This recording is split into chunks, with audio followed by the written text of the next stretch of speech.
Puspusan na ang paghahanda para sa nalalapit na 33rd Asia Pacific Jamboree sa darating na December 14 hanggang December 21 na dadaluhan na mahigit kumulang na nasa 28,000 delegates na mula sa buong bansa at 17 bansa sa Asia. Linggo-linggo na din ang pagpupulong para sa nasabing malaking event na gaganapin sa lalawigan ng Zambales. Sinisigurado ni Gov. Dane na lahat ng mga pangunahing pangangailangan ng mga delegado ay matutugunan sa pakikipagtulungan ng iba't ibang ahensya ng probinsya. Nito lamang nakaraang Huwebes ay pinangunahan ni Zambales Provincial Consultant for Infrastructure Development Engineer Domingo Mariano ang pagpupulong upang malaman kung ano pa ang mga dapat gawin at kulang upang masigurado na walang malalagpasan. Tinalakay din sa pagpupulong ang usaping trapiko at seguridad ng mga delegado sa pangunguna ni Zambales PNP Provincial Director Police Colonel Benjamin Ariola Jr. Katuwang din ang Provincial Disaster and Risk Reduction Management Head Rolex Estella at Zambales Provincial Fire Marshal Superintendent Roderick Marquez. Nandoon din ang mga kawani ni Provincial Engineering Office at Botolan Engineering Office. Nandoon din ang Botolan Rural Health Unit Dr. Luvin Cecilia D. Ladines upang masigurado ang pangangalaga sa health at first aid ng mga delegado. Ayon sa kanya, mayroong mga nakaantabay na tig-iisang ambulansya sa 7 camp at karagdagang 4 na ambulansya sa 4 na ospital sa buong campsite. Sinisigurado din nila na ang mga itinitid ng mga pagkain at inumin sa loob ng campsite ay may mga permit at dumaan sa masusing pagsusuri. Nakapanayam ko din si Coordinator National Office for Risk Management Derek Bonifacio. Sir, ano po yung risk management po? Ang Risk Management Committee po, ito po yung in charge sa paghahanda kung sakaling magkaroon ng mga sakuna or massive evacuation. So dito po kami po yung in charge. At the same time, may mga preventive measures din po para maiwasan din po yung sinasabi na mga minor accidents or sakuna na to para mai-prepare natin yung mga participants. Ito rin po yung trabaho ng risk management. Kaya po may coordination po kami from Provincial Disaster Risk Reduction Management Office ng Zambales. At dito naman po yung pinakatalagang focal coordination namin sa Local Disaster Risk Reduction Management Office ng Botolan. Ano po yung mga plans po ninyo ngayon before po dumating yung Asia Pacific?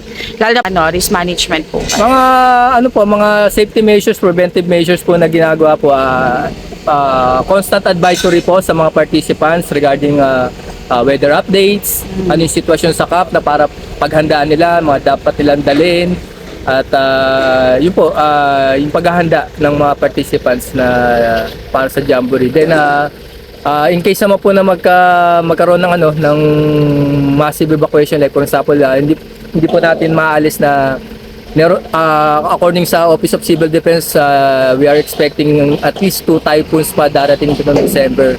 So ngayon po, ito po katatapos lang ng meeting namin, ito na po yung pinag-usapan, ano yung mga evacuation plan o emergency plan na dapat gawin ng Provincial Disaster Risk Reduction Management Office. Sino yung in charge, sino yung mga mahala, saan dadalhin po yung mga participants just in case na magkaroon na evacuation. So I think, sir, ready na po ang probinsya para dito. Tama po ba? Sa tingin ko po, ready na po.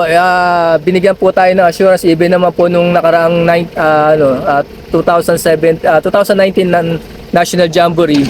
Sabi nga, ito nga yung nagtala ng record dito sa Pilipinas na at less than 2 hours po na-evacuate po yung halos 20,000 participants. At ito po yung in-assured sa atin ng provincial at local disaster risk reduction management na they will still do the same yung services pagdating sa evacuation. So do you have any data kung ilan po itong mga evacuation centers po natin na nakahanda po for during the event? Hindi ko po masabi actual data but pinakita sa akin yung sa DepEd po personnel kanina, mga nasa more than 20. At ang estimated nila, nasa 20,000 po yung kayang i-accommodate lahat po ng evacuation center natin. So konting adjustment na lang po kasi we're expecting na around 22,000 na evacuees. Kaya nga po hinihingi din ng DepEd yung actual numbers para ma-allocate na per evacuation centers. Pero sa inyo po sa Boy Scout po, ready po tayo? Kami po ang sa magagawa po naming tulong talagang constant reminders, advisory sa mga participants. Kasi sabi nga, prevention is still better than cure. So, mas mabuti na yung Boy Scout, laging handa, paghanda natin yung mga unforeseen events or mga possible scenario na mangyayari like typhoon, earthquake, or maaaring epidemic. Kaya even na DOH, yung municipal health office natin, may mga paghandaan na rin po silang ginagawa. Even sa security measures natin, traffic control, crowd control, ang PNP po, ready na rin po.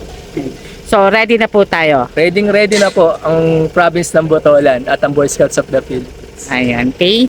Napag-alaman din natin na may karagdagang services ang Boy Scout of the Philippines para sa nasabing jamboree. Ito ang Safe from Harm and Listening Ear Hub. Dito nakapanayam natin si Coordinator National Office for Risk Management Emmanuel Mapili.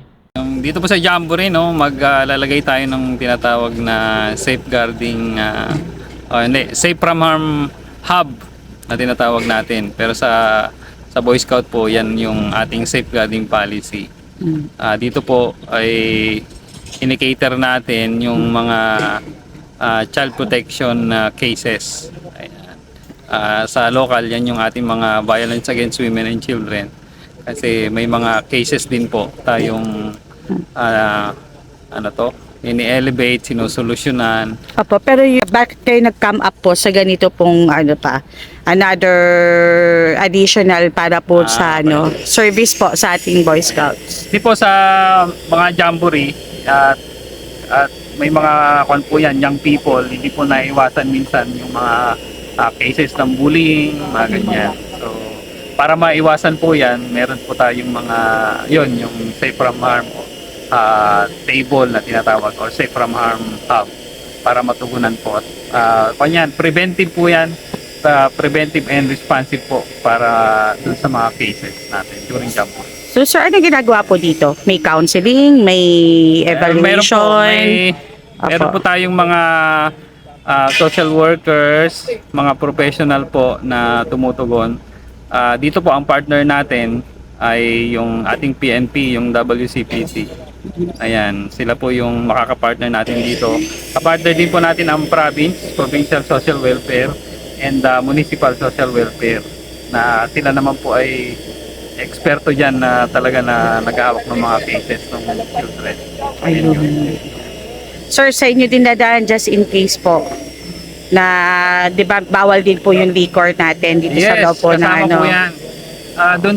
Doon po sa Safe from Harm na tinatawag natin o safeguarding policy, may tinatawag po tayong Code of Conduct. Ito po yung sinusunod na asal at gawi yung tamang behavior during the whole jamboree.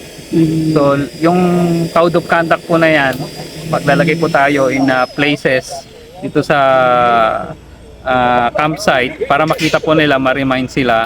Magtatayo din po tayo actually nung hotline. May kapartner po tayo na the Council for the Welfare of Children. So pwede po silang mag-report through tatawag lang. Pwede din pong Messenger, Facebook, ganyan. So during the jamboree. para mabilis po yung response. Yes, para Safe from Harm Hub. Meron din tayong Listening Ear Hub. Bawat subcamp, magtatayo po tayo ng Listening Ear Hub. Yan po ay mga trained professionals, experts na lalapitan po ng mga scouts kapag namimiss nila yung kanilang parents, mga ganyan. Pag na-homesick, sir. Pag na-homesick, o kaya may konting issue, hindi sila maka-join sa group, o kaya basta po mga petty things, di ba? Sir, ano po ito? Mga psychologists po ba ang kasama natin dito? Meron po, pero hindi po lahat ay psychologist. Pero sila po ay trained to handle yung mga kabataan natin na homesick. So from national po ito or meron po tayo local? Meron din po tayong local. Kamakailan lang first orientation tayo para ma-introduce po yung listening ear. Sa local language po natin, yan ay sa mental health naman. Diba? Para may napagsasabihan po yung ating mga kabataan during the jamboree. Ayan.